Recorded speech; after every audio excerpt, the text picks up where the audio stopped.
Live with CDP Sports Talk, a weekly sports and entertainment podcast sponsored by Barry Cullen Chevrolet.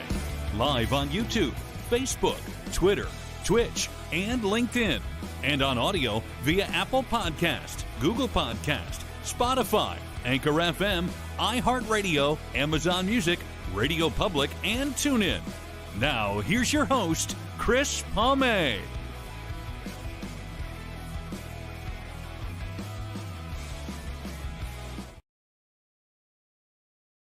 Good morning, everybody. Welcome to Season 8, Episode 54, overall 439 of Live with CDP Sports and Entertainment Talk Show, sponsored by Barry Cullen Chevrolet Dealership at 905 Woodlawn Road West in the Guelph Auto Mall. Check out barrycullen.com for the newest selection of new and pre-owned GM vehicles. They also have a great selection of old electric vehicles as well as Cadillac products. You can also call the dealership at 519-824-0210, or you can email the dealership at info@barrycullen.com, which has been family run and operated here in Guelph since 1969. Live with CDP Sports and Entertainment Talk Show is on radio station WQEE 99.1 FM in Noonan, Georgia, the home of Southern Talk and Sports, weeknights from 8 p.m. to 9 p.m.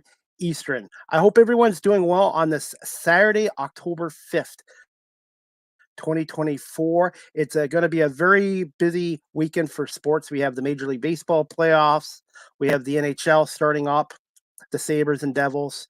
And we also have the National Football League going on this weekend, college football, and of course, the Canadian Football League as well. I'm excited to have my guest on today. This is his second appearance. His name is Brian Frank. He is the creator of a website called Herd Chronicles, which is dedicated to preserving the history of the Buffalo Bisons and professional baseball in Buffalo. And Brian does a lot of media work for the Buffalo Bisons, and he's a huge baseball fan and historian. And I'm excited to have Brian on today to talk a little bit about the 2024 Buffalo Bisons, a little minor league baseball, and maybe get his thoughts on the Major League Baseball playoffs this afternoon. Bring on Brian Frank. Hi, Brian. How you doing? Hello, I'm great. It's great to be. It's a beautiful day here in Buffalo to sit around and watch playoff baseball all day. Absolutely.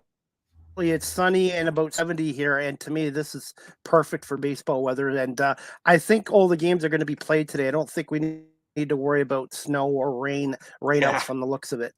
Yep. Yeah. It's the same kind of weather here. Nice and sunny day.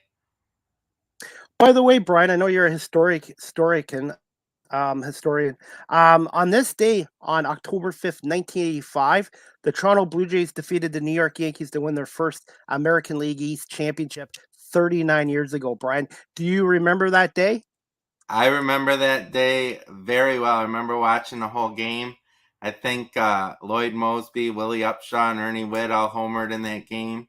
The wind was blowing out to right field. Doyle Alexander on the mound, and George Bell squeezing the last out and dropping to his knees. And that was a remarkable day of my life because I grew up a Blue Jays fan, so that was really cool to see. And yeah, I really remember the whole day really well.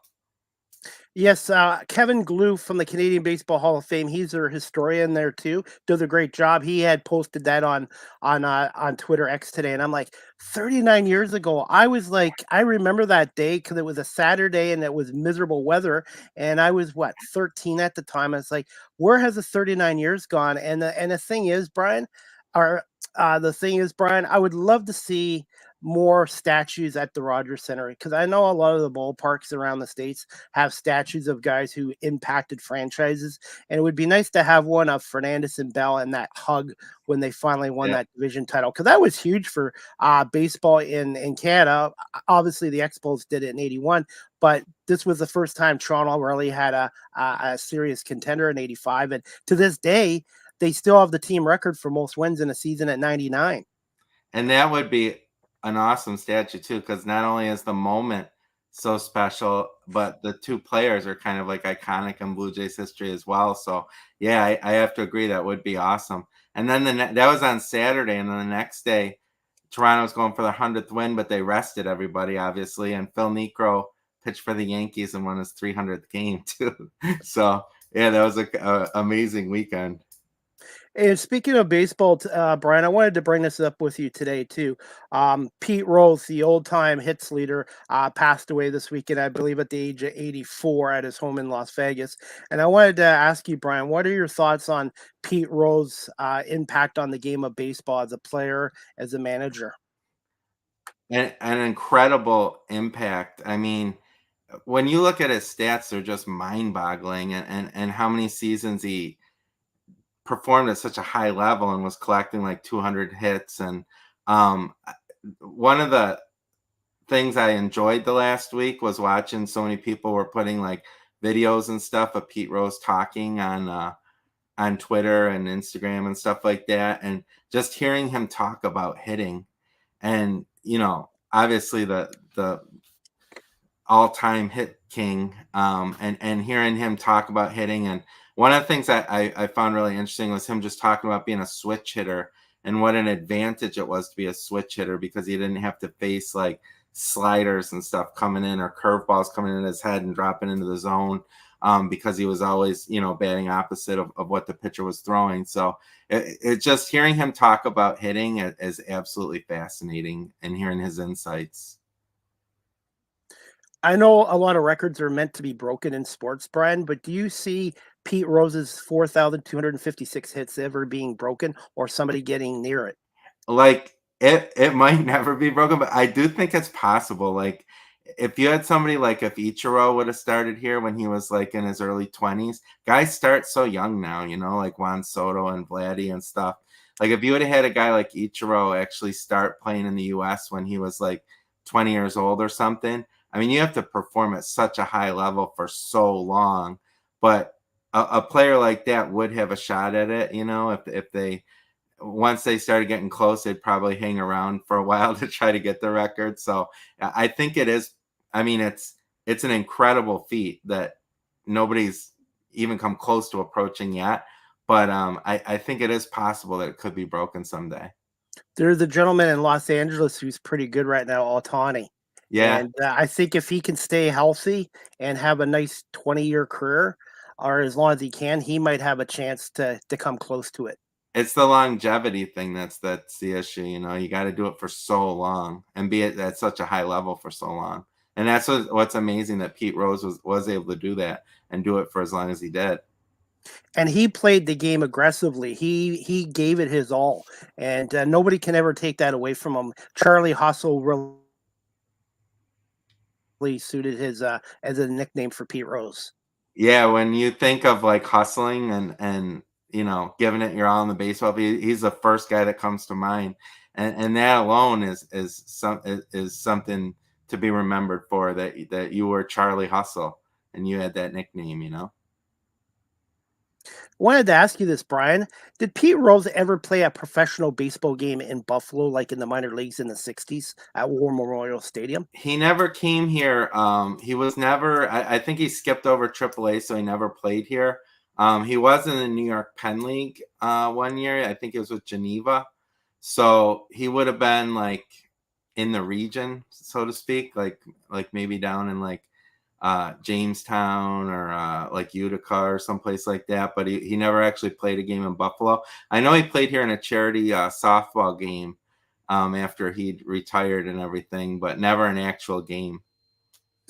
Here's something I didn't know. I found this out when I was at the Canadian Baseball Hall of Fame in June. I guess Pete Rose and the Montreal Expos in 1984 played a game against the Blue Jays at Exhibition Stadium in the Pearson Cup. So Pete Rose did play one game, an exhibition game in Toronto at Exhibition Stadium in 1984 with the Oh, Expos. cool. I remember the Pearson Cup games, but yeah, I don't remember specifically him playing, but I do remember the Pearson Cup games. Those were really cool. Howard Starkman, who's involved with Canadian Baseball Hall of Fame and a long time with the Toronto Blue Jays, he donated a signed Pete Rose pitcher with him swinging at bat against the Blue Jays at Exhibition Stadium. And I thought that was really cool because I just never remembered him ever playing a game in Toronto. And that was 40 years ago. And I miss that Pearson Cup between the Yeah. Expos and Blue Jays as well. But speaking of Blue Jays and Expos, I have a little Pete Rose story too. July 27th, July 29th, 1984, my dad took our family to Philadelphia, and my dad and me ended up going to two Phillies games at Veteran Stadium. And guess who we saw play? Pete Rose and the Montreal Expos. And it was just Wow. amazing. I was only 12 at the time, but it was amazing to see Pete Rose play for the Expos against his old team, the Phillies, who he helped win a Yeah. championship. And ironically, Pete Rose's 4,000 hit came at Olympic Stadium in Montreal in April of 1984. Yeah, that very cool. When you started telling the story and you said you went down to Philadelphia, I thought you were going to say he was playing for the Phillies. So yeah, that is cool that you saw him there in Philadelphia with the Expos. Cool. He wasn't with Montreal very long. I think only half the 84 season. And then I believe towards August or September 84, they traded him back to Cincinnati where he finished his career as a player and manager. And just a tremendous ball player. And I don't know what your feeling is on this, Brian, but I still think he should be in the Baseball Hall of Fame. Yeah, I mean, I understand both sides of the argument. I a lot of the guys that aren't in, like Pete Rose and obviously Shoeless Joe Jackson, but guys like Barry Bonds and Roger Clemens and stuff as well for different reason. Uh, I kind of just honestly wish they would just put them all in and be over it. And if if you want to make a notation on their plaque, then so be it. But it's hard to tell the history of the game without talking about Pete Rose and Barry Bonds and Roger Clemens, and just kind of pretending like they don't exist isn't really the way to do it. So yeah, I mean, I get that gambling was the biggest sin in baseball at the time, and still maybe along with steroids. So I get the reasoning behind it, but at some point when you don't have your all-time hits leader, your all-time home run leader, and like Roger Clemens, one of the greatest pitchers ever, it's hard to justify that after a while. So I'm kind of the point where I just kind of wish they'd just put them all in, and if you want to put something on their plaque noting what they did, then so be it. Somebody, Brian, I can't remember who was in media. They suggested the same thing that you just did right now with Pete Rose, just putting something in his on his plaque or whatever. I just like you said, I don't think you're gonna ever see another Pete Rose again. And played for the Reds twice, the Phillies, and the Expos. Did you ever get to meet Pete Rose, or do you have any of his autographs? I saw him quite a few times. I go to Cooperstown for induction weekend a lot, and he used to be there signing autographs, charging in a sporting goods store there, like sports paraphernalia store, and he was in the same place every year, and I always kind of stood in awe when I saw him, but I never actually like interacted with him or talked to him or anything, but I did see him a few times. Yes, I wish I had been able to meet him and stuff. I know one of his last interviews, it was posted on social media, and the young gentleman asked him what his favorite food was in a gas station, and Pete just looked at the guy. He said, "Getting gas, and that's it." That's funny. I've seen, him have some funny moments. He did have a good sense of humor.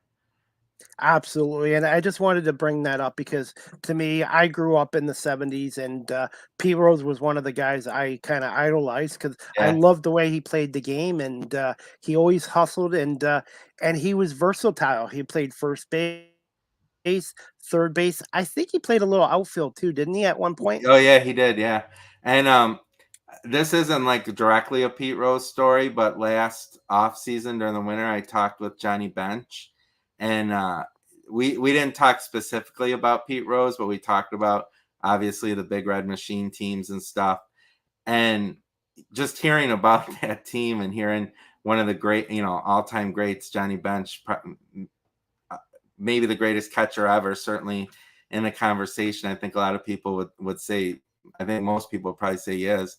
Hearing him talk about those teams and hearing him his stories, it was absolutely incredible. And, I mean, him and Pete Rose and Joe Morgan and Tony Perez, and the list goes on and on with that team. So just amazing. Yeah.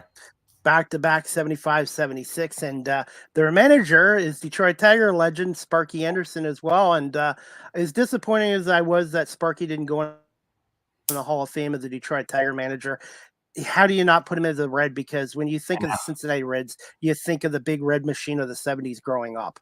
Yeah, there's so many guys like that, that could go in with one team or the other, and Sparky Anderson is certainly one of them. I think he was the first manager to win a World Series in both leagues and to win 100 games, I believe, in both leagues. So yeah, I mean, he's an all-time legend. And it's interesting, we talk about Pete Rose and we just start talking about these other legends that were around him in his career, and that's the kind of career he had. A great long career, playing with great players, and he was one of the best. Yeah. Brian, I wanted to ask you this as well. How does it work with guys going into the Baseball Hall of Fame? I think in the past it used to be up to the players. Do the players still have a say in that, or is it strictly the Baseball Hall of Fame in Cooperstown that determines which hat they go into on the plaque? So I think the way they do it now, because you get guys that have played for multiple teams, and you get guys like Fred McGriff, who played for a lot of teams, that they leave it. They ask the player what he wants, and they try to do that. But if somebody picks something, I think Wade Boggs is the one that might have made them change it, if I remember. Like, I think he said he wanted to go in as a Tampa Bay Ray for some reason. And I don't remember if he ended up going in as a Red Sox, probably, or it could have been a Yankee too. But I would think the Red Sox is probably the team that he's most associated with. Some guys now go in with like no logo on the hat. I know Roy Halladay. Yeah, and at first with the Halladay thing, I was like, "Come on, he's a Blue Jay." Like, that was my first reaction. But the more I thought about it, and the more I had time to think about it, I was like, there's nothing wrong with that, because I think it allows like both fan bases, like Philadelphia. He had such special moments in Philadelphia, and it allows both fan bases to kind of like claim him and kind of enjoy it the same. So I do see the no logo thing. I'm kind of a supporter of that now, and Halladay is kind of the guy that made me that way, I think. Justin Verlander, when he does retire, of course, I want him to go into the Detroit Tiger. He played a large part of his career in Detroit, had a lot of success there, but he also won 2 World Series with the Houston Astros. So I'm going to be curious when Justin retires if he goes into the Tiger or an Astro, or he does what Roy Halladay's family did and have him go on with no hat. Yeah, his situation is probably really similar to Halladay when you think about it, like you just laid out there, with all those years in Detroit, racking up incredible stats and stuff, but then moving to Houston and actually winning. So yeah, that's really similar to Halladay's case too. I've been to Cooperstown once in 2006, and I need to get back there. But Brian, I wanted to ask you this before we get to some Bison's questions. I'm a Detroit Tiger fan, and Morris and Trammell got in. Lou Whitaker, is Lou Whitaker a Hall of Famer, or you don't feel he is? I just wanted to get your opinion on Sweet Lou. I think he is. I think when you look at his stats compared to other second basemen, I'm definitely a big Hall guy, though. Like, usually if you bring up a name of a guy who's like on the edge of getting in, I'm gonna say, yeah, he's a Hall of Famer. But I just think that there's so many guys that aren't in, like Lou Whitaker, like Carlos Delgado, like Dave Steve, that and I really do feel like those guys were Hall of Famers. There's guys that you looked at during their career that, to me at the time, were Hall of Famers. And there's different reasons for all of them. A guy like Don Mattingly had kind of like a short peak because of injuries. But if you'd have told me in like 1985 or 1986 that Don Mattingly's not going to be a Hall of Famer, I would have thought you were crazy. Like at the time, he seemed like you thought you were watching a Hall of Fame player. So to me, I think guys like that should. I'm getting off point from your Lou Whitaker question a little bit, but to me, I think guys like that should be in, like Mattingly, the short peak guys, whose career was derailed by injuries a bit. I mean, Dave Steve's kind of the same thing. Like, he had shoulder issues that cost him time at the end of his career. Then he came back with the Blue Jays as a reliever there for a little bit. But I would love to see guys like that in the Hall of Fame. And I think the 1980s are kind of underrepresented, like Lou Whitaker, because of the 90s came after it with all the home runs and the inflated offensive statistics. Whereas Whitaker was hitting home runs as a second baseman in the 80s, So I'm definitely believe that he should be in the Hall. And as for Dave Steve, he lost about 30 games. He would have had over 200 plus wins, maybe 225. He was on some bad Blue Jays teams that had bad bullpens with Joey McLaughlin and Jim Acker, Yeah. and he lost a lot of games because of his bullpen. And you're right, his career was cut a little short, but I think that was also too back then.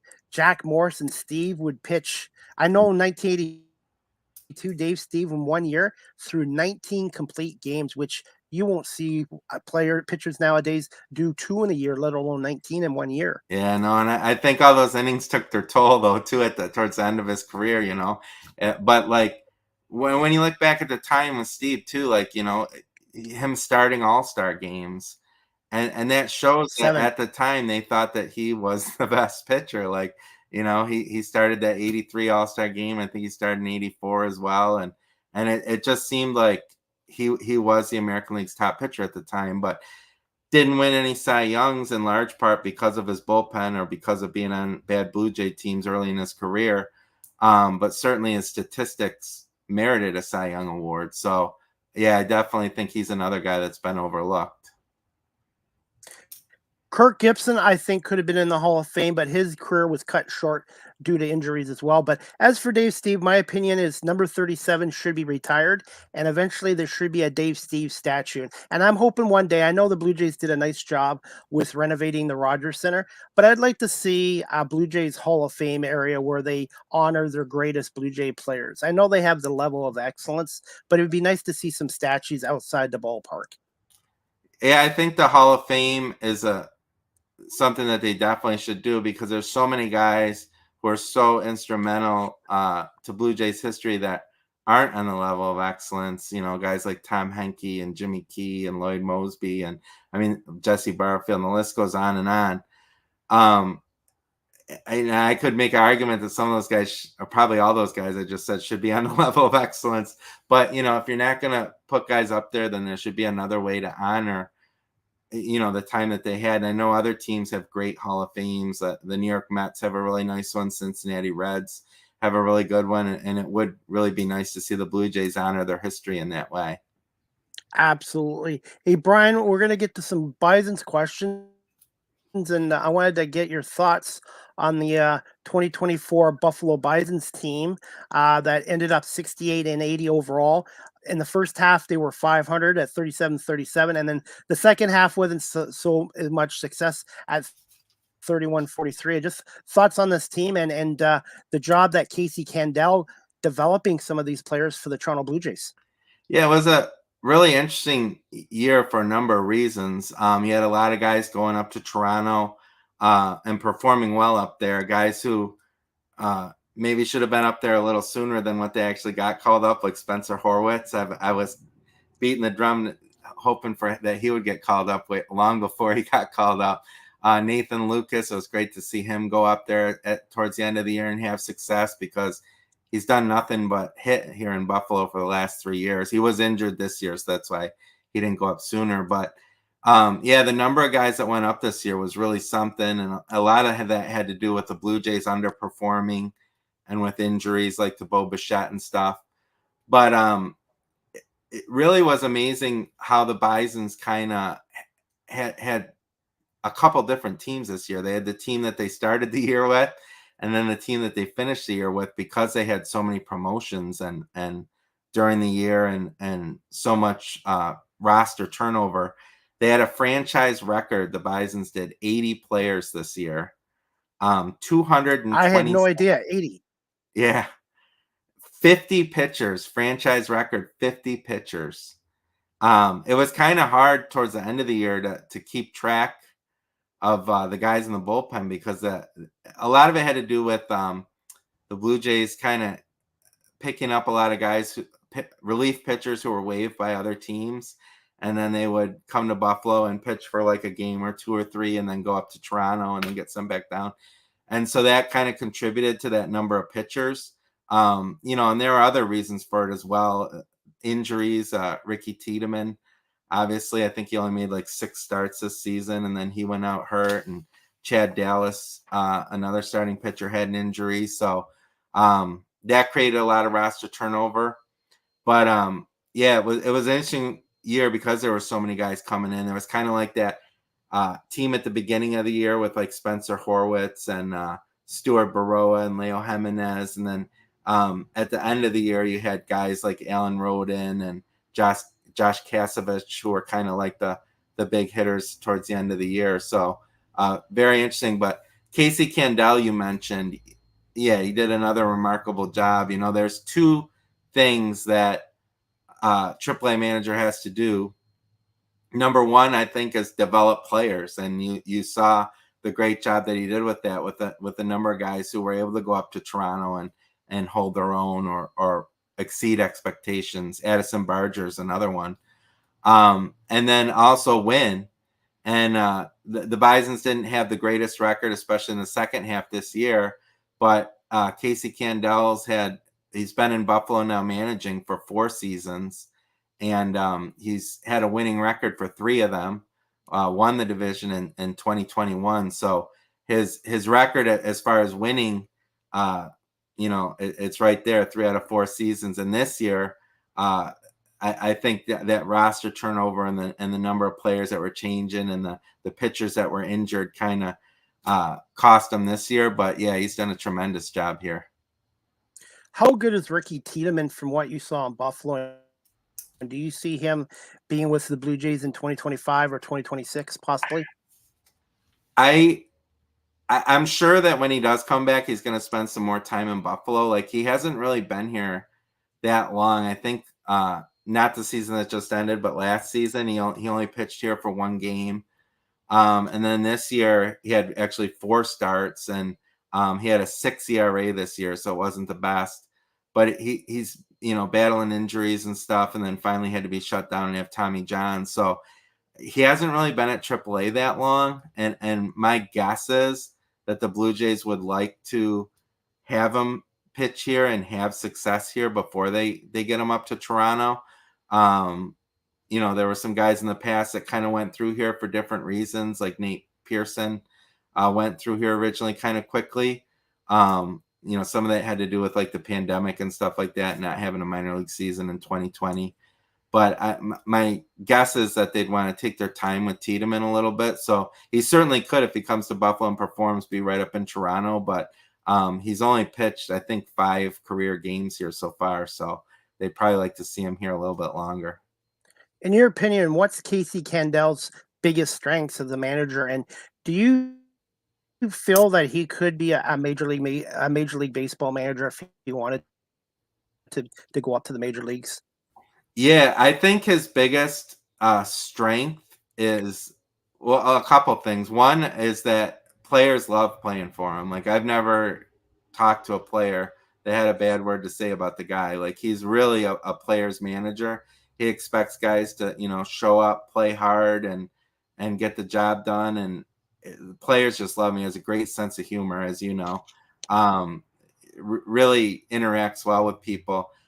But the other thing is like his knowledge of the game. Like, I don't think there's ever been, I talk to him like all the time, and I don't think there's ever been a time where I talked to him that I didn't learn something, whether it's learning something about a player that I didn't know about, that he might say something to me, or learning something about baseball strategy, like when something comes in, like the new pitch clock, or the automated strike zone or something, and I talked to him about that. He always has like an angle or something to say to me that I'd never really thought about before.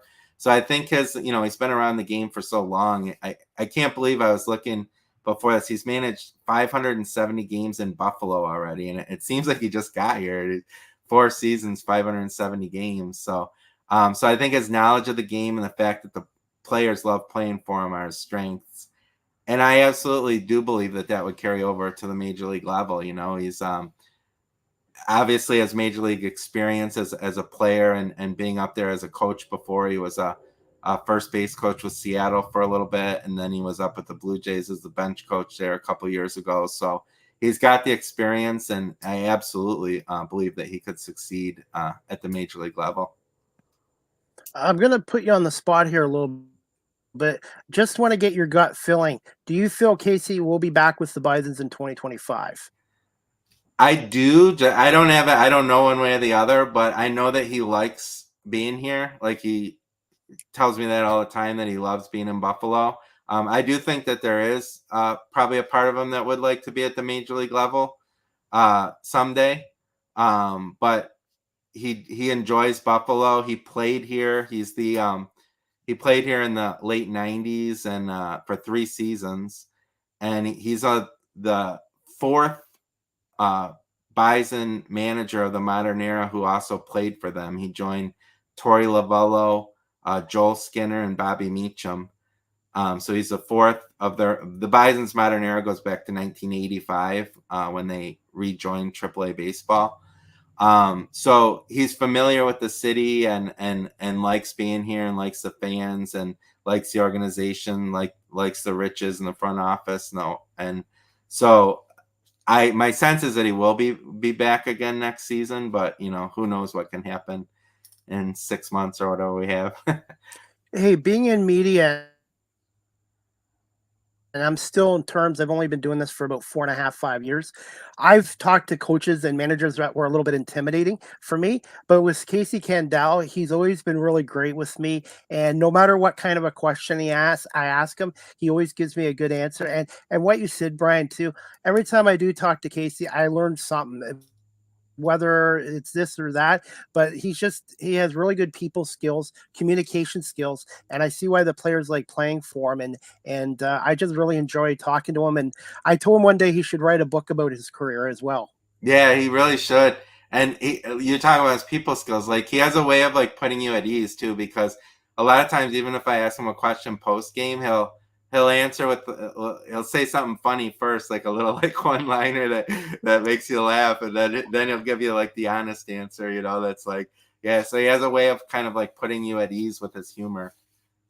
Hey, Brian, since we're talking about the coaching staff, besides Casey Candell, who are some of the other guys on this coaching staff that you thought did a good job with the Bisons this year?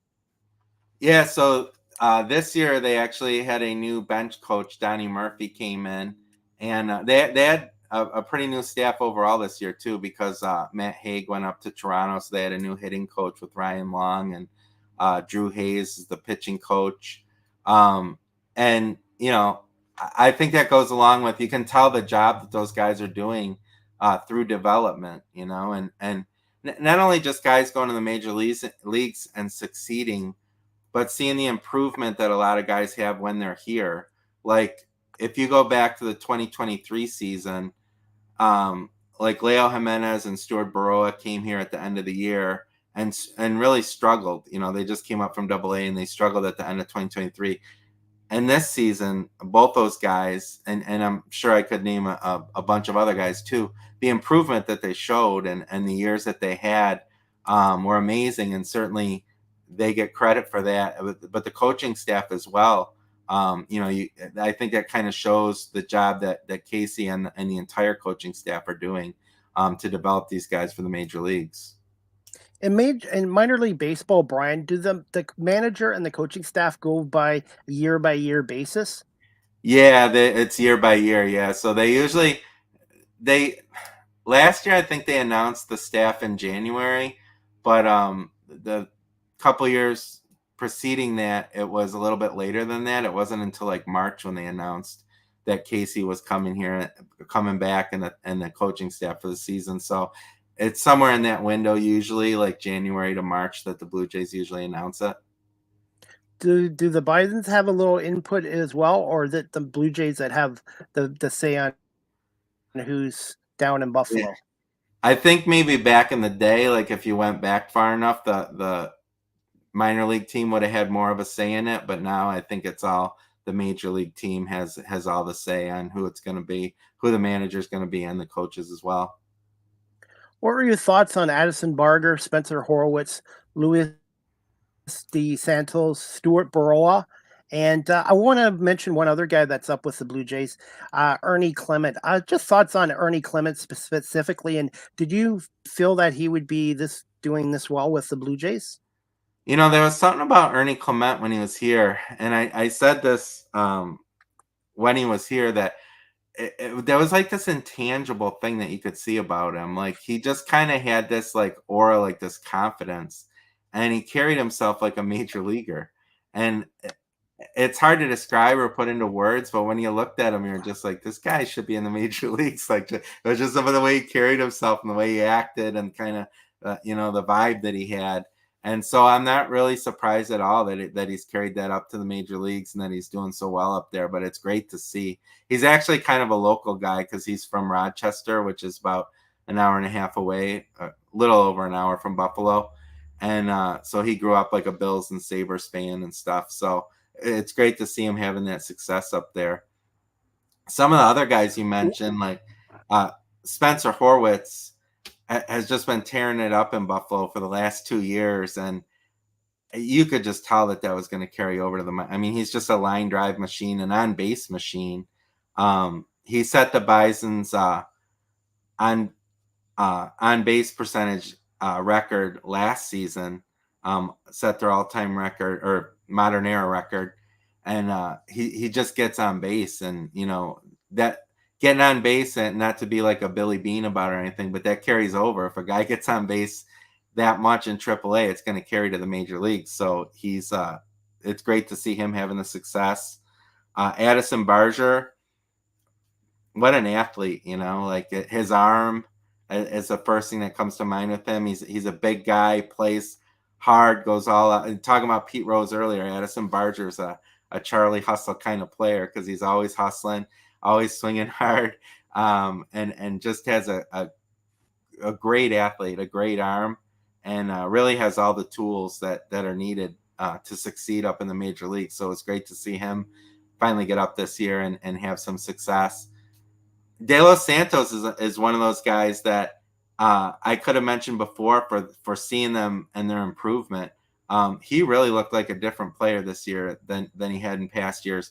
He always kind of had that defensive versatility, but this year he came up with the offense to go along with it, and really improved a lot over last year. And that was great to see because he seems like a great guy, and it was nice to see him have that success. Baroa is just like the happiest guy you'll ever talk to. Like he's just always having a good time no matter what, dancing on the field whenever music is playing. And it seems like the Bisons have had a guy like that the last few years. Like they had Chavez Young a couple of years ago who interacted with the fans so well and was always having a good time. Samad Taylor was kind of like that. And now Stuart Baroa is kind of the same way. He's just like the nicest guy and really loves interacting with fans. And it was great to see him have the success that he had this year. Stolen bases, defensively, like he's really an exciting player.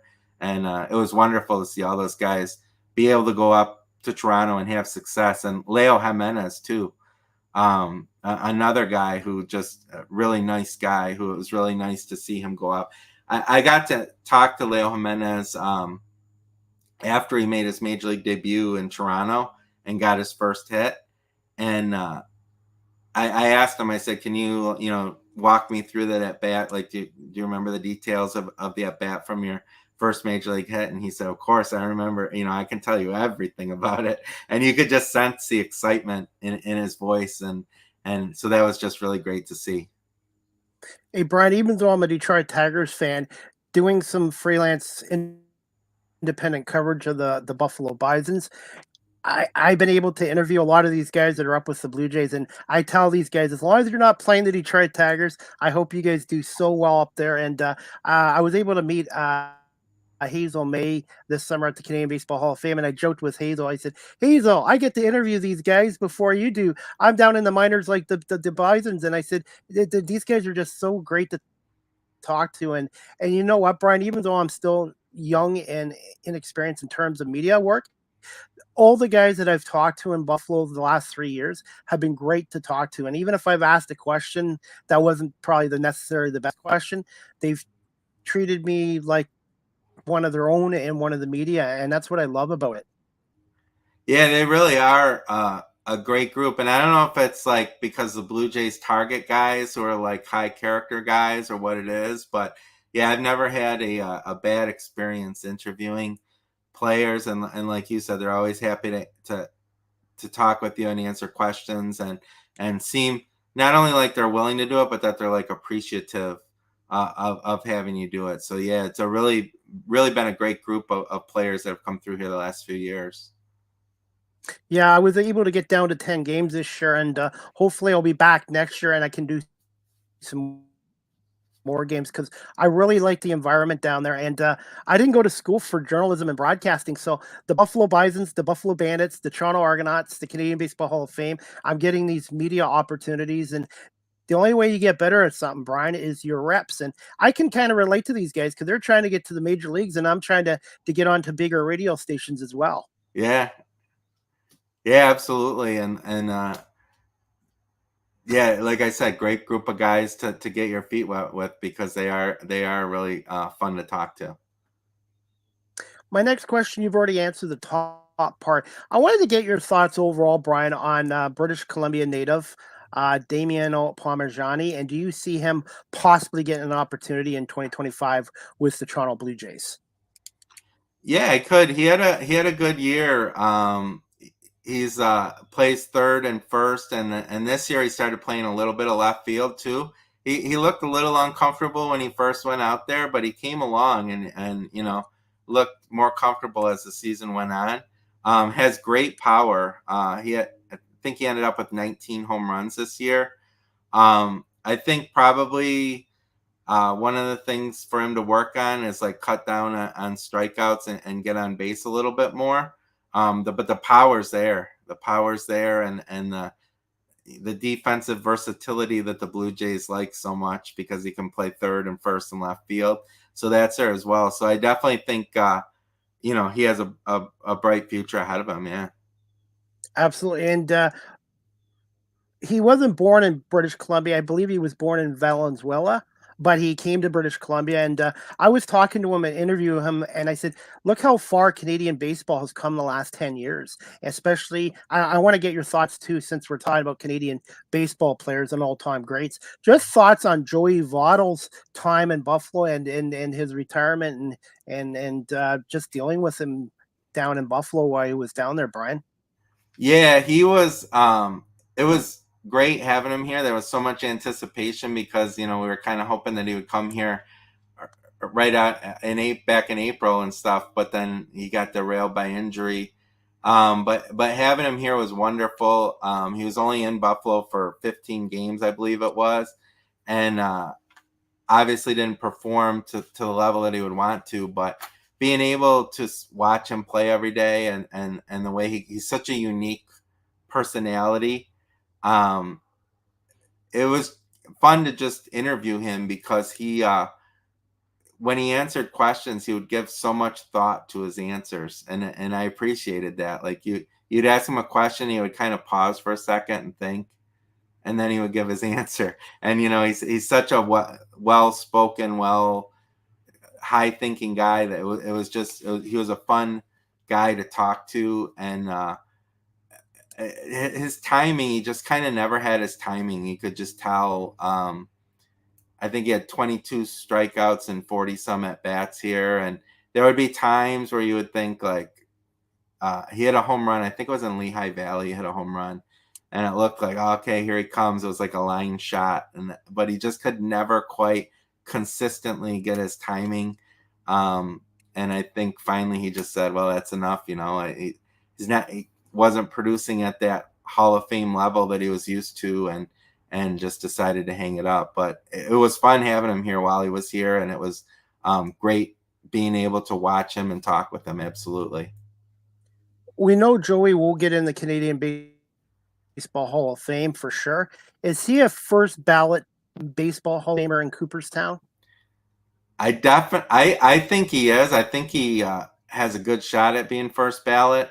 If he doesn't get on the first ballot, I think he's definitely a Hall of Famer. That seems to be the consensus when you hear big national writers and stuff talking about him, that he is going to make it into the Hall of Fame. I think he will make it on the first ballot, but if he doesn't, he should make it shortly after that, I would think. Of technology. Yep, you're cutting out there a little bit.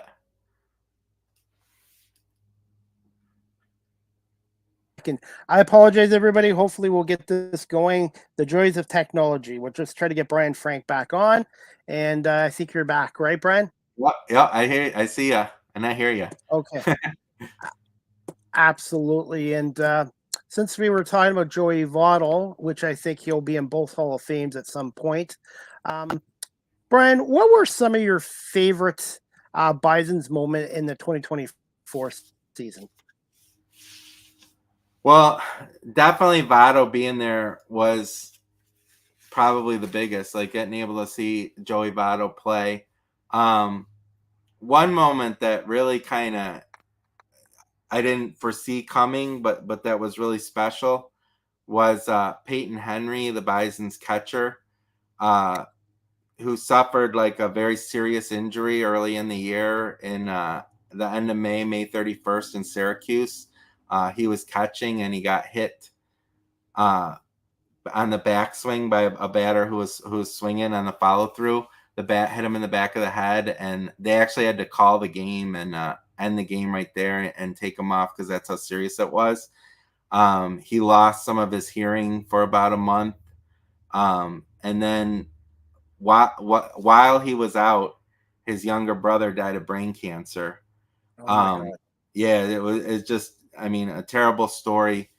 And then Peyton Henry's like the nicest guy you could ever talk to. Like, he's just so nice, and so he worked his way back through all this tragedy, serious injury, his brother passing away, and was able to make it back into the Bison's lineup at the final week of the season. And just a really sincere, nice guy. And interviewing him after the game, he had a necklace on with a picture of him and his brother when they were younger. And he talked about the fact that the last time his brother watched him play, he hit this little single into right field, and his brother was videoing it. And Peyton Henry had been watching that video, prior to the game, and hearing his brother laugh. It was the last time he saw him play. And then in the game that night, in his return, he singled into like almost the exact same spot. And so it was an emotional press conference and inspirational press conference, just because of the way that Peyton Henry handled it and battled back through all that adversity. And so that was kind of like a really special moment, that like having him come back and perform and show he hit well in that last series, and he played well defensively. He made a couple of really nice plays as a catcher, coming out behind the plate and fielding little dribblers and throwing the guys out. So that was just great to see, kind of like a little shining moment at the end of all that tragedy that he experienced that season. Do you see him possibly next year or in the next 2 years getting an opportunity in the major? I would love to. He's actually been. He was up a little bit. He was up a little bit for the Marlins. So he has a little bit of major league experience. And I think he's like 27 years old, and he really hit well. He has some pop. He hit some home runs and stuff. So I really hope he comes back next year in the Blue Jays organization with Buffalo, and I definitely could see him getting a shot in the major leagues, because of the injury and stuff, we didn't see him that much this year, but what we did see of him, he looked really good. So, can you tell us some of your other most memorable interviews that you did in 2024? Yeah, so that one with Peyton Henry is definitely one that I'll never forget because of all that he experienced. Another one that really stands out is Bowden Francis, who's one of my favorite guys to talk to, and such a laid back, nice guy. And he was down here in Buffalo. I think it was in probably like July, right before he went on that great run with Toronto. And I talked to him like I think it was maybe like the day before or 2 days before he went back up to Toronto. And he's really like a level-headed guy. Like he doesn't get too high, he doesn't get too low. But you could just sense talking to him how excited he was to be able to start again. And I talked to him about his splitter that he developed this year, and he really pitched well with Toronto. I mean, with Buffalo when he was here. And I just had a sense that there were good things coming for him, but obviously nothing like what happened to him when he went back up. And, his 6 starts there it actually was longer than that, but the 6 starts, he had the lowest whip in Major League history and flirted with those 2 no-hitters. And it was just great to see. And it was kind of cool that I talked to him like right before he broke out with Toronto and had kind of the whole baseball world watching him because of the success that he had. Did anybody in Buffalo see him being that dominant when he went up to the Blue Jays? And he nearly became the second Jay to have a no-hitter. Yeah, I thought he was going to have success. I thought that he was going to hopefully establish himself. But I mean, I don't think anybody thought that he would have that, almost throwing a couple no-hitters, and the success that he did have was absolutely amazing and so great to see. And so, I definitely think he's going to be in the Blue Jays rotation next year after what he did here. And that's just great to see. And I know the Blue Jays had a disappointing season, but covering the Bisons coming down and following them, it's so great to see these guys go up to Toronto and have Major League Baseball success. And for Casey Candell and the Bisons organization, that's such a great feeling, know that they're helping develop these guys into Major League Baseball players. Yeah, it is. And this year we saw it more than ever. But we saw it last year too with like Davis Schneider and Ernie Clement. And so, yeah, so it's something that is really nice to see and hopefully keeps going. And hopefully the Blue Jays have more success next year. But, hopefully Buffalo keeps developing those players for them. Absolutely, and a quick thoughts on Jake Bloss, who they acquired from the Houston Astros. I had the pleasure of interviewing him, and he handles himself quite well and speaks intelligently, and he has a lot of talent. And I just wanted to get your thoughts on Jake Bloss, and do you see him getting an opportunity next year with the Jays at some point? I would think at some point next year, yeah. And I think you hit the nail on the head there. Like that's one of the things that jumps out at you when you talk to him is he's a really intelligent guy. Like he's in college, he majored in finance and economics and math, and went to Georgetown for his master's in economics, I believe. And so, yeah, he's a really smart guy. He's still young. He's only 23 years old. So I definitely think my guess would be that he would start in Buffalo next year, but that if he has success here early on, that he definitely could be in the Blue Jays plans at some point next year. So having him and like Tiedemann here next year could be really an exciting rotation, especially with some of the other guys they could be with, like Chad Dallas or Adam Macko. It could really be a nice rotation next year starting here in Buffalo. Definitely. And thoughts on former Bison and Blue Jays prospect Cam Eden, his time in Buffalo and being moved to Scranton Wilkes? Yeah, I think he's one of the nicest guys that I've ever dealt with here in Buffalo. Had a great season last year and made it up to in 2023 and made it up to the Blue Jays to make his major league debut and got a hit up there, and that was so great to see in 2023. This year he struggled, and I think his average ended up around 200. And I think it just became a numbers game where, you had guys like Alan Roden coming up and Jonathan Clase. I think it was before Clase was acquired, but they were just, I think it just became a numbers game where the Blue Jays had to do something to play everybody, you know. But like I said, absolute class act and one of the nicest people who I've ever dealt with, and it was nothing but the best wishes for him in the future, because and I hope he makes it back to the majors and you know, goes on to a great career because he's a great guy. Before we wrap this up, Brian, I got a few more questions for you. I wanted to get your thoughts on the minor league baseball playoff setup because Scranton Wilkes-Barre, who we saw at the end in Buffalo, they had a tremendous season as well. Would you like to see the minor league baseball playoff system expanded a little bit more in the future? I would love to see it expanded, and you know, no question about it. I'd love to see like 4 teams get in and have like a real uh playoff series, like at least like a 5 game series where it's like a real legitimate thing. But like I don't think it will ever happen because Major League Baseball controls it all, and they just don't have any. They want to have all the teams playing for as long as they can, so that they can call guys up to the major leagues. And so if they shut it down a little bit sooner, you don't have all the teams. If they shut it down for the playoffs, what I mean, you don't have all the teams playing.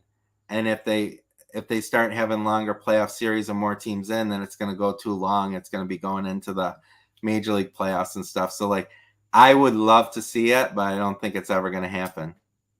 How many games did you attend this year, Brian, in Buffalo? And did you do some road games covering the team? Yeah, I go to almost every game unless there's some reason why I can't be there. So I would say out of 75 home games, I was probably at about 70 of them. And I did do some road games as well, though. This year I went to Columbus, Syracuse, I believe, and Lehigh Valley. Out of those three ballparks, which one did you enjoy the most? I would. Everyone is so unique, but like I was really impressed with Columbus.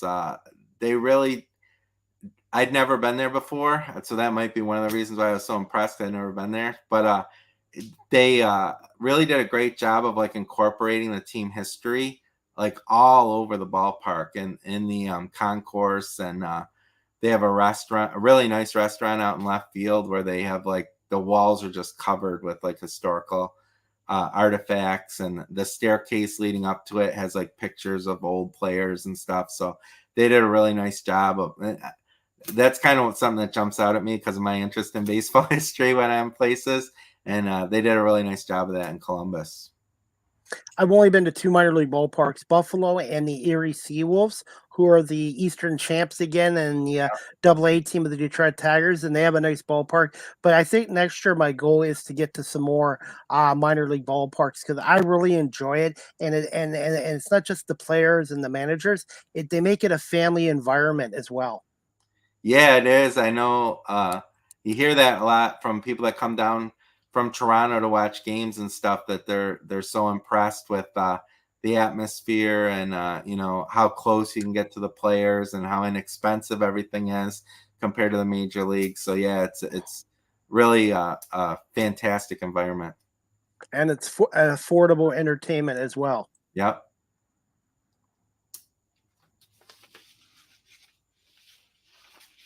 Hey Brian, can you just tell us a little about the 2024 Buffalo have a say in any of these award winners being media? No, they're picked by the I believe the coaching staff picks all the award winners every year. And this year the MVP was, there were a lot of candidates for MVP because they had so many players perform well throughout the season, guys like early in the season like Horwitz and stuff.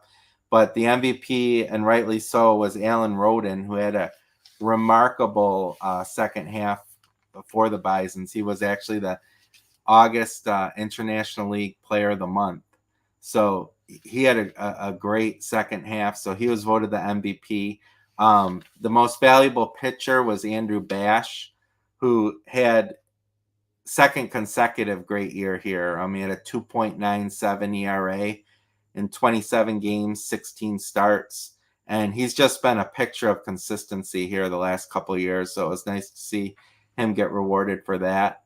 Comeback player of the year was Paxton Schultz. He was in Buffalo last year, but had an injury. I think it was an arm injury, shoulder, I believe, at the end of 2023. So he came back this year and was solid. He was kind of like Bash, where he started quite a bit, but he also relieved quite a bit. He was probably in the bullpen more this year, but he had a nice year.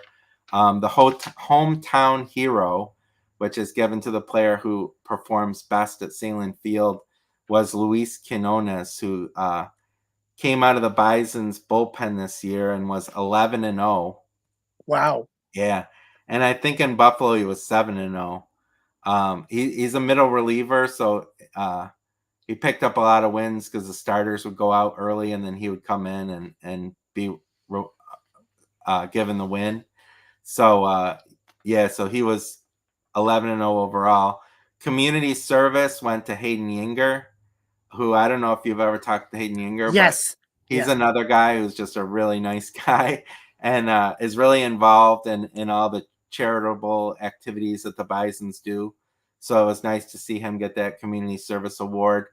And then the inspirational player went to Brandon Eisert, who, again, really nice to see him get because he's performed so well the last 3 seasons. He's actually the Bison's modern era record holder now for games pitched. He's pitched in 146 games in relief the last 3 years and had a really nice year this year. His ERA this year was 3.86, which is good. But his first outing of the season, he gave up 7 earned runs in 2/3 of an inning. So if you take out that first outing, which was I remember it, but not that well. It's probably really cold that day, I would imagine, because it was in March, I believe. So if you take out that 2/3 of an inning, his ERA goes down to like 2. So he had a really nice, or in the 2s, I should say.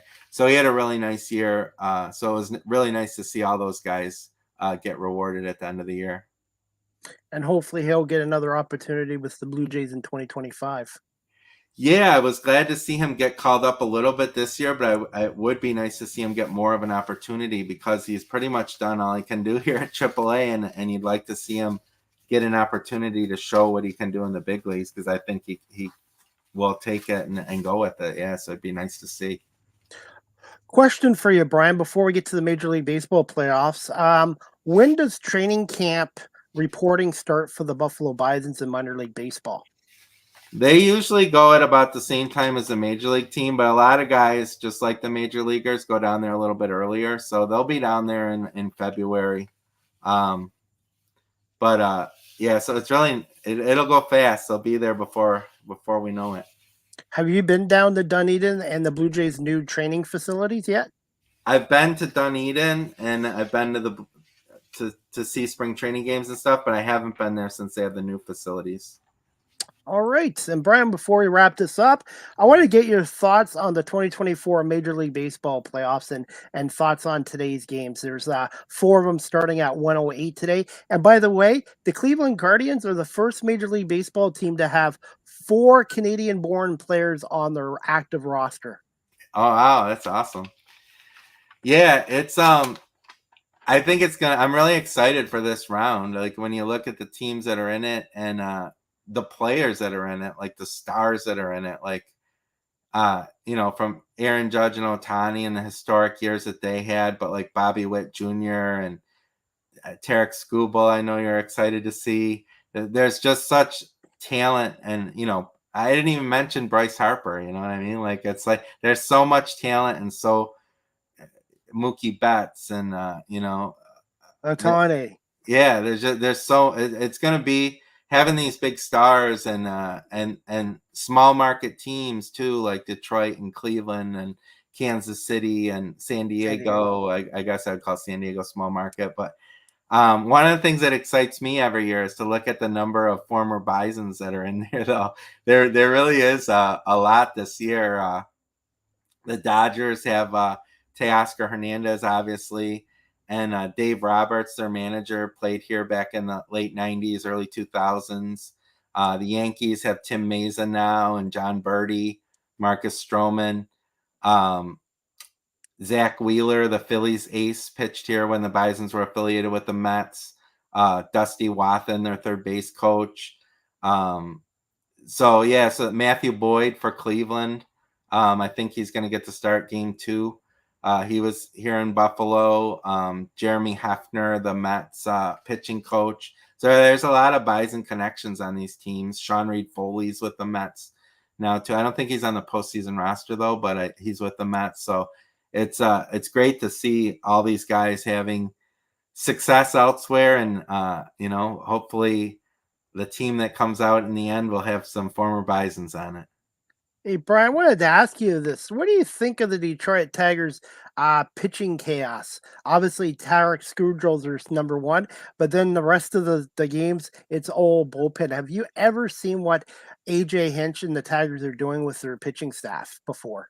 It's really interesting to see it. It'll be interesting to see how far they can ride like Scooble, I was really surprised the other day when he put Jackson Jobe in there in that high pressure situation, who's that, as you know, is one of the Tigers, like their biggest prospect, but he's only pitching like 2 regular season games, and they threw him in. I think it was the 7th inning with a 1-run lead. Man, and things didn't go well for him. I hope that doesn't carry over for him because he is so talented. So I was kind of surprised to see him use him in that situation. But I mean, Hinch is a great manager. Like, he knows what he's doing. So, and he's gotten them this far. So it'll be fun to see how far they can go with that. Hinch, in a way, reminds me a little Casey Candell because he can still relate to the players. He can communicate with them, and the players seem to want to play for him. And I really do see similarities between AJ Hinch and Candell, and they're both former Major League ball players. Obviously, Casey Candell was an infielder, but AJ Hinch was a catcher, and I think he's done a tremendous job. And the Tigers this year, I thought they were going to be 500, be competitive, but I didn't see them going 31-13 to end the regular season. And then I didn't see them sweeping the Astros. I was optimistic and thought they could beat the Astros in 3, but I think one of the key points in that game too, or what was it? Which game was Jackson Joby was in? When they took him out, he had some bad luck. The Astros were up 2-1. They had a chance to blow that game wide open, and the Detroit bullpen kept it at 2-1. And then Andy Abayez, did he ever play minor league baseball down in Buffalo at some point? Andy Abayez?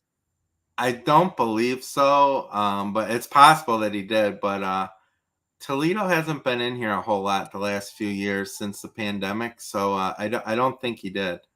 We need to get Toledo back in Buffalo more because, but I have a conflict because I'm a Tigers fan, but I have to get down to Toledo. But I just love the way the Tigers are playing, and the New York Mets are playing good baseball. The Kansas City Royals are playing baseball. And I'm going to be honest, I'm going to pick the Royals to upset the Yankees and the Tigers to upset Cleveland. I think Detroit, Cleveland's going to go 5, and I think the Royals and Yankees, I think the Royals are going to beat them in 5 as well. Nothing would surprise me. I know you asked me before when you were here, like who I predicted. I was like, I don't make predictions for baseball playoffs. It's so unpredictable, and I could see the Royals winning the World Series. I could see them losing 3 straight to the Yankees. You know what I mean? Like, it's so unpredictable.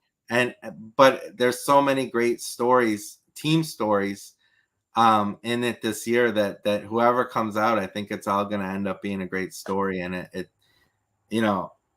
in both the American League and the National League. I mean, that Dodgers Padres series is going to be nuts.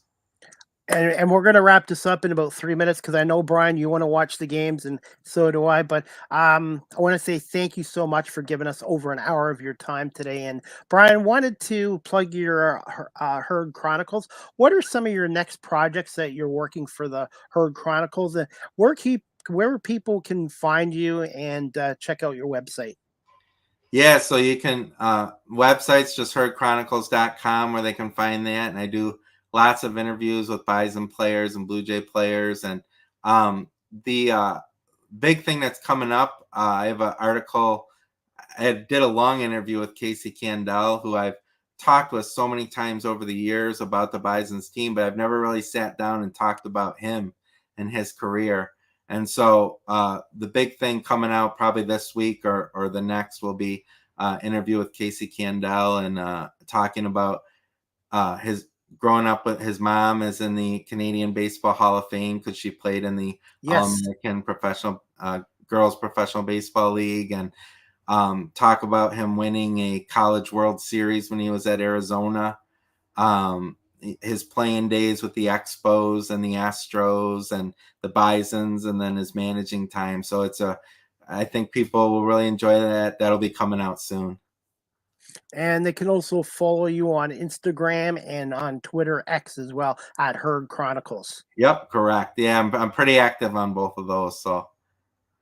All right. Well, Brian, I want to say thank you so much. And I will look for your article on Casey Candell, herdchronicles.com, and also on X and Instagram. And I want to say thank you so much. And I definitely, hopefully, we'll see each other again in 2025 down at Salem Field and to watch more baseball. I absolutely love being invited by the Bisons and Pat Malacaro and Brad Bisbing and the Bison's organization. And they treat me like I'm one of their own coming down there as well. Absolutely. Thank you so much for having me on, and enjoy the playoffs.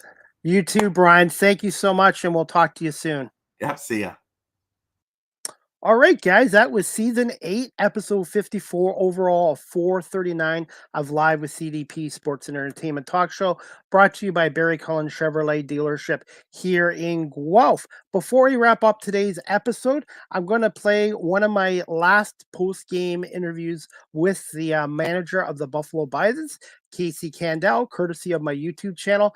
Please hit the subscribe notification and like notification as well. Casey Candell from the Buffalo Bisons on September 20th at one of the last home games I covered this year.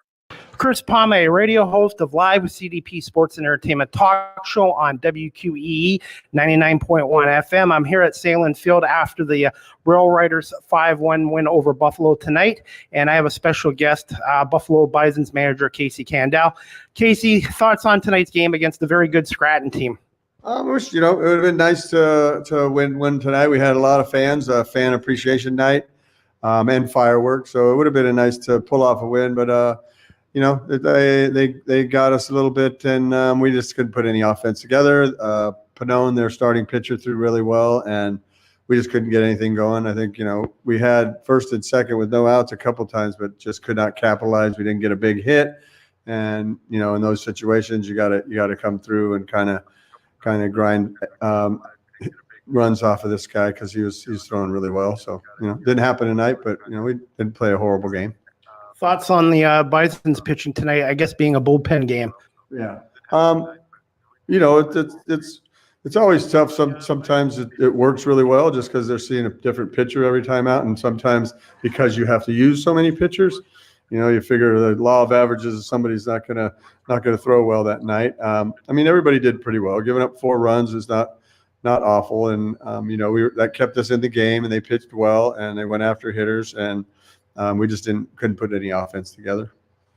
With the season coming to a close Sunday, how would you describe this 2024 Buffalo Bison's team in a general?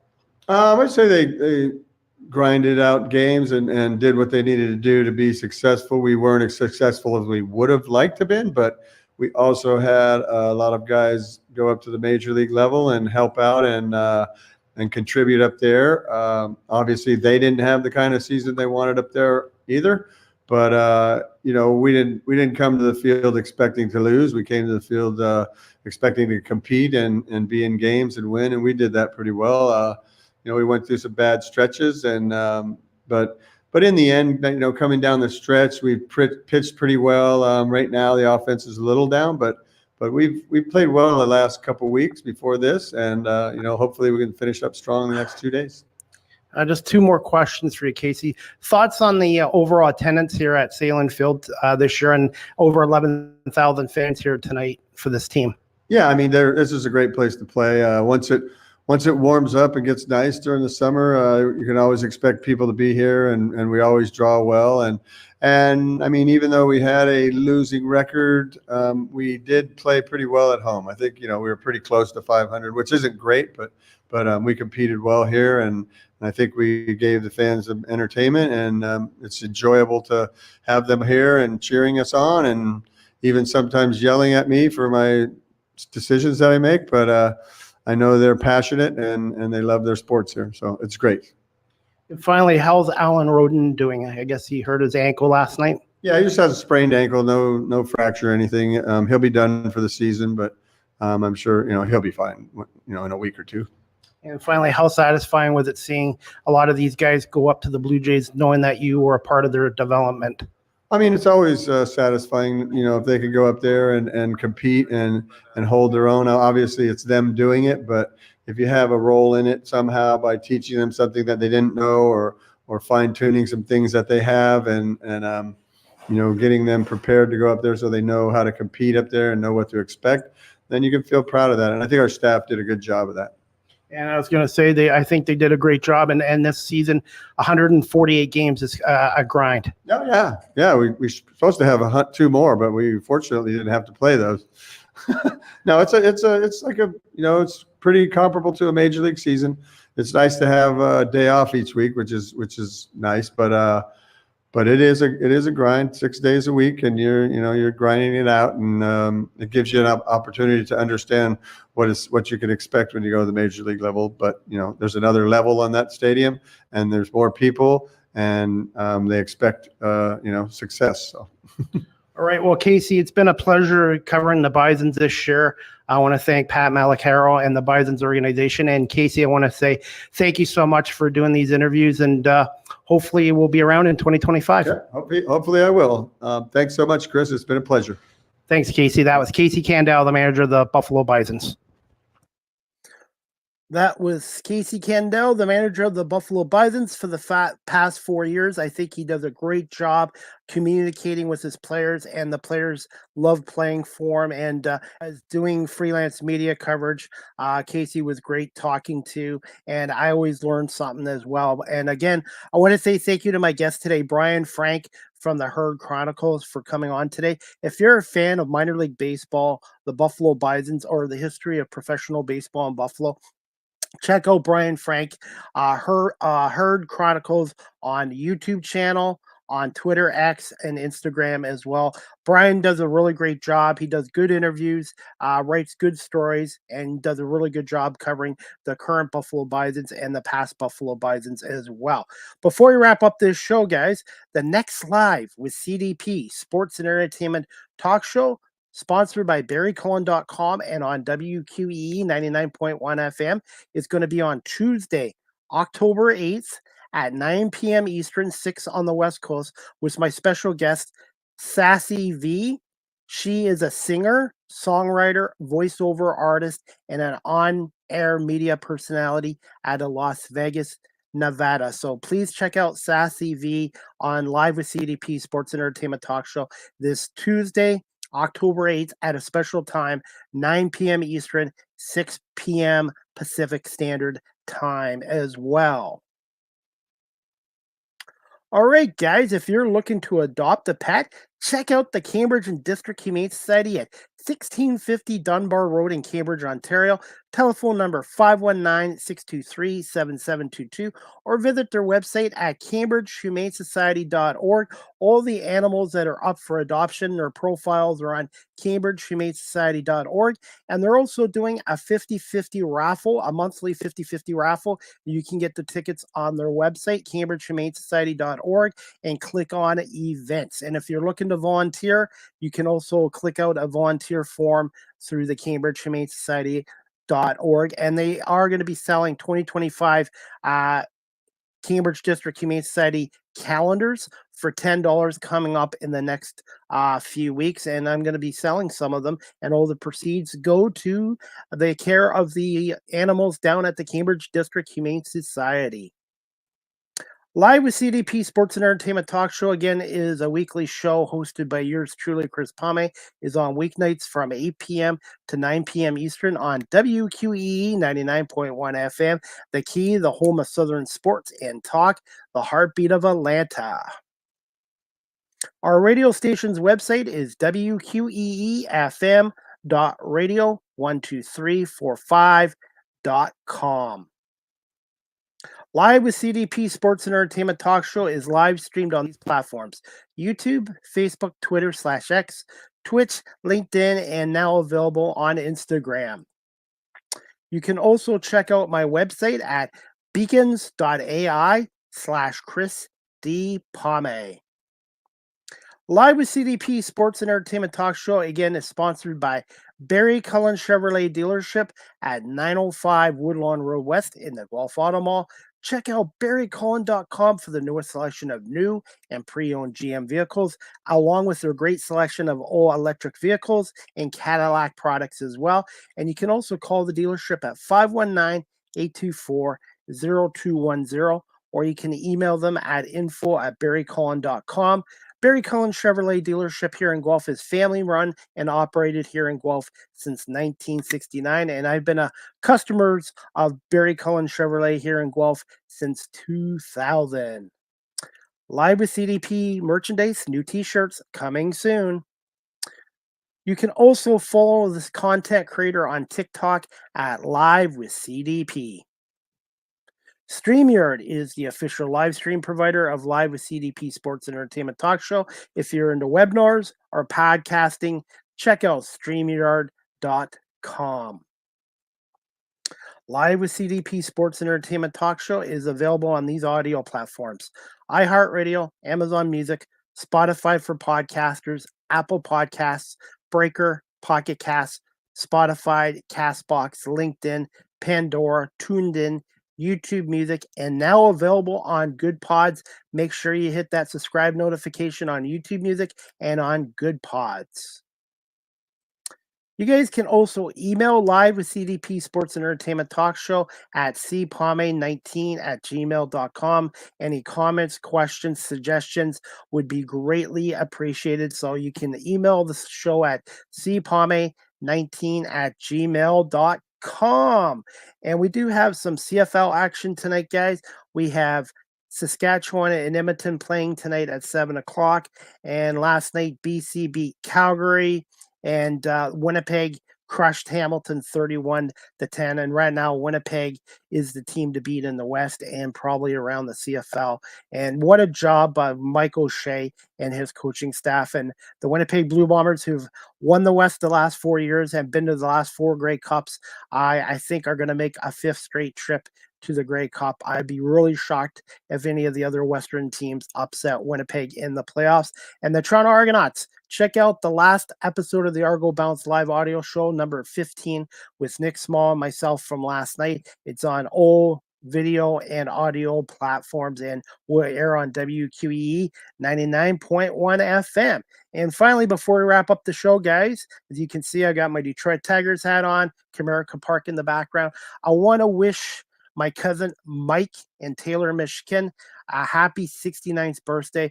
My cousins Mike and Terry have been married since 1981. They are huge Detroit sports fans, especially the Tigers.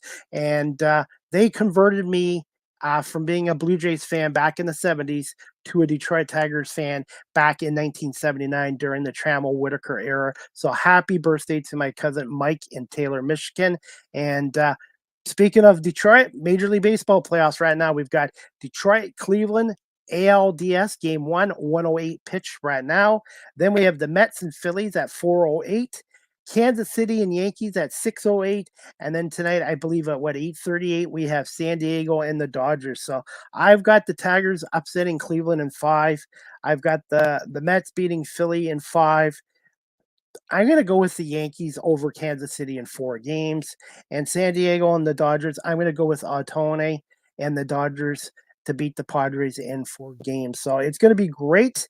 And there's also 4 Canadian players on the Cleveland Guardians roster: Josh and Bo Naylor out of Mississauga, Ontario, Cade Smith, and left-handed pitcher Eric Sabrowski as well. So Canadian baseball is making an impact in these baseball playoffs as well as a number of former Buffalo Bisons. Again, I want to say thank you to Brian Frank from the Herd Chronicles for coming on today to talk a little bit about Pete Rose, the 2024 Buffalo Bisons, some of his favorite interviews, and talk a little bit about Major League Baseball playoffs as well. This show with Brian Frank will be available on all audio and video platforms this afternoon and will air next week on WQEE 99.1 FM. So I want to say thank you to everyone for watching this live or on audio or on WQEE 99.1 FM.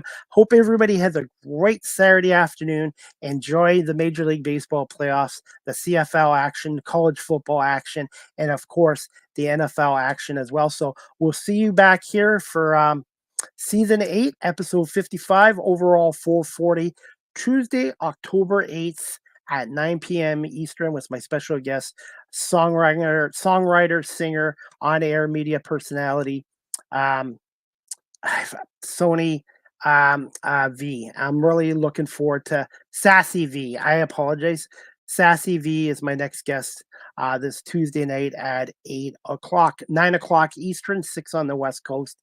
Thank you, everybody, for watching and listening to Live with CDP Sports and Entertainment Talk Show, brought to you by Barry Cullen Chevrolet here in Guelph and on WQE 99.1 FM. Have a great afternoon, great weekend, everybody, and we'll see you Tuesday night at 9 o'clock with Sassy V.